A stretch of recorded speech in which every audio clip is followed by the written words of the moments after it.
ಹರಿ ಓಂ. ನನ್ನ ಹೆಸರು ಅಚ್ಯುತ. ಇವಾಗ ನಾವು ಒಂದು ಶ್ಲೋಕದ ಅರ್ಥವನ್ನು ತಿಳಿದುಕೊಳ್ಳೋಣ.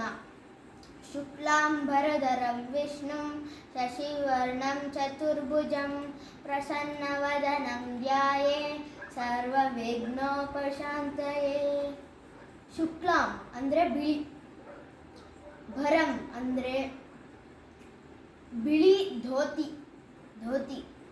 ಧರಂ ಅಂದರೆ ಬಿಳಿ ಧೋತಿ ಉಟ್ಟಿರುವವನು.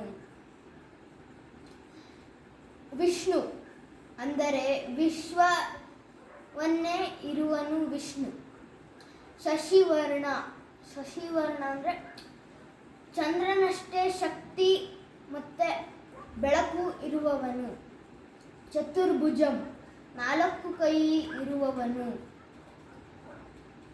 ಪ್ರಸನ್ನವದನಂ ಧ್ಯಾಯೇ. ಪ್ರಸನ್ನವದನಂ ಅಂದರೆ ಸಂತೋಷವಾದ ಮುಖವಿರುವನು. ಧ್ಯಾಯೇ ಅಂದರೆ ಅಂಥವರಿಗೆ ಧ್ಯಾನ ಮಾಡಿದ್ರೆ